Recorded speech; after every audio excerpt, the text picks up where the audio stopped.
Hey there, friends. So what's one of the advantages of moving?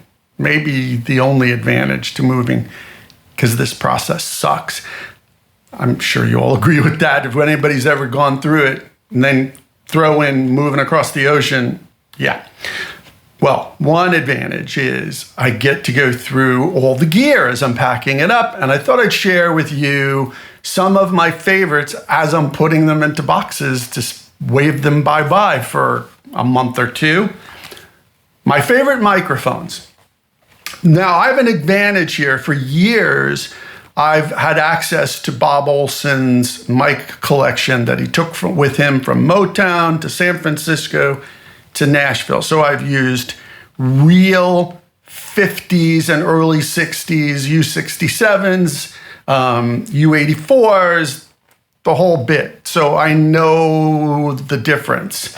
However, being around Bob, there's a lot of advantages as well, besides all the stuff he's tried to stuff into my head, because I don't know how he knows so much. I mean, we really need to learn from our elders because it's an oral as well as oral, O-R-A-L as well as A-U-R-A-L industry.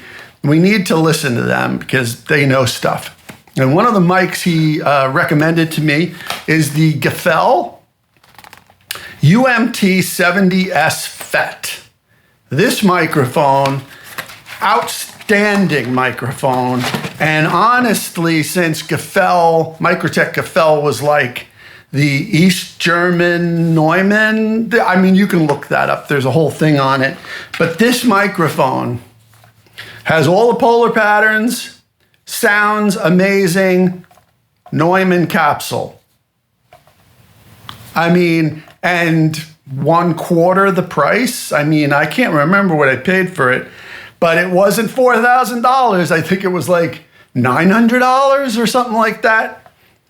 Stack it up against any of those more expensive microphones. The Microtech Gefell. Unbelievable. So that's my first recommendation. Highly worth the investment. Again, that model is the UMT70S FET. That is totally worth the money. You're not going to break the bank, and you can use it on vocals, you can use it on guitars, drums, whatever. But I use it mostly on vocals and acoustic guitars, sometimes on percussion. Yeah, I mean, it's awesome. The other mic I want to recommend is this Austrian Audio. Austrian Audio were the people, I guess AKG closed their factory at one point or laid a bunch of people off or something. And a lot of them, a large group of them, started their own company, Austrian Audio. And this mic is unbelievably incredible. It's the OC818. Show you that one.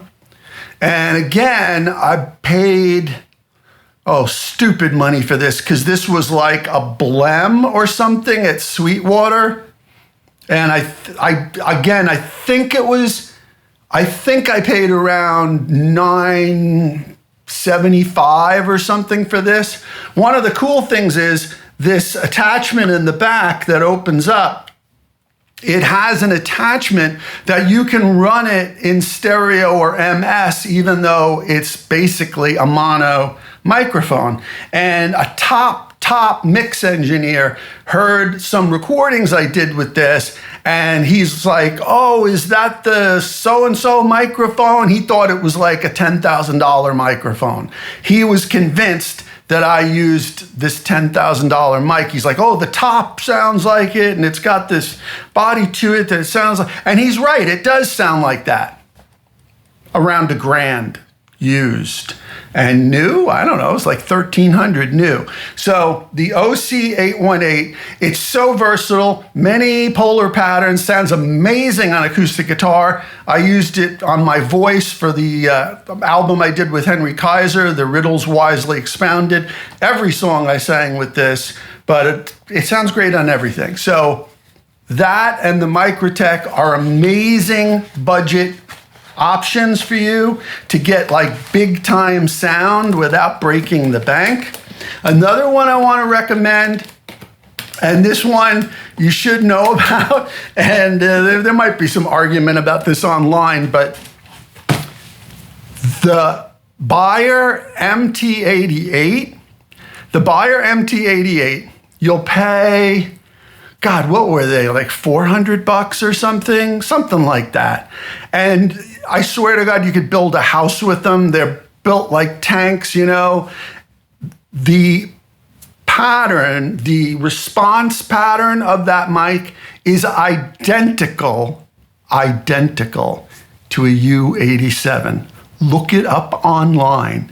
And yet you can use it for everything. You can put it on guitar cabs, you can put it on vocals. I mean, I've seen it used on everything. It's one of the most versatile mics. It'll last you the rest of your life for like 4 beans. You know what I'm saying? Highly recommend it. And then for the mic pre, let's see if I can dig this out of the box because it's already in the box. The Daking Audio. Here we go. We got it all boxed up. It's the Mic Pre 1 from Daking Audio. This is another Bob Olson recommendation. The Daking Audio Mic Pre 1, honestly, you put this with the Microtech or the Austrian Audio or SM57, which is the other mic I'm going to recommend to you that you all have if you don't have already. But that Daking Mic Pre, yeah, I know a lot of the time, and I do this too, I'm going direct into my interface for mics because I want it to be clean. But if you want a little character without Neve character, which really works better for drums and bass and stuff, the Daking Mic Pre 1 will give you that solid state character, but it's really the way it combines with the character of the mic. Unbelievable. That was another great deal, again, from Bob Olson, recommended that one. And no matter what mic I use it with, it's fantastic. In fact, I got rid of some other mic pre's of mine recently because I was like, well, I'm not moving with this stuff if I'm not going to use it, because I'm using the Daking Mic Pre 1. Now, one other thing I want to mention in this video, so I don't want to go on too long for y'all, but I thought this was very, very valuable for you, is my interface. What interfaces do I recommend? Well, I've tried them all. I've tried Focusrite. I've tried Universal Audio. I've tried, Lauten. I've tried a whole bunch of stuff, right? Okay. I will only use RME interfaces for several reasons, not the least of which being zero latency, the best drivers in the business, and the drivers for an interface are huge. And RME always has the best drivers. They're updating them constantly as each software changes, whether it's Ableton or Pro Tools or Bitwig or whatever, they're on it. They have the most amazing customer service crew, but their drivers and their firmware are updated often. Like I had twice in the last month that they updated it, and I check every week. And this is another thing I highly recommend, whatever you're using, check your plugins and your software, your DAW updates weekly. But I had 2 updates from them in the last week, both drivers and firmware. Now, that's kind of unusual. It's usually like quarterly, but hey, that's because the marketplace is changing, the software is changing, the manufacturers, Windows, Mac, they're all doing things. RME's on top of it. So no, zero latency, best drivers in the business, and their interface, their software interface, their total mix. So you can run reverb and compression or delay on a vocal. If you have a vocalist who needs to hear reverb, but you don't want to print it, they've got that software with zero latency that you can use. Flippin' fantastic. The sound is great. Very important. Even more important, RME converters are super fantastic. Are they benchmark level? Maybe not, but you know what? Bob and I have used Benchmark, and RME are damn good. So, best drivers, zero latency, software interface, and the converters are fantastic. And boom, number 5, amazing customer service. You write to them, they write back to you the same day. Amazing. Can't say enough about RME. They've saved my life, it's literally saved my career life a few times, and have helped me out endlessly over the last 8 years since I've been using them. RME is the only thing. Not to say that there aren't other interfaces that are perfectly fine, but every one that I've used other than RME has had issues at some point, and issues that were semi-unsurmountable or unsurmountable. So that's why I recommend RME interfaces. And the beauty is like from my laptop, I have an 802, a Fireface 802 for my main desktop rig for the studio. But for my portable rig, I have a Babyface Pro. Now they've come out with the Babyface Pro FS, but it doesn't matter because I just got a new computer, a new laptop, and the Babyface Pro will work on USB 3. Even though when I got it, it would only work on USB 2.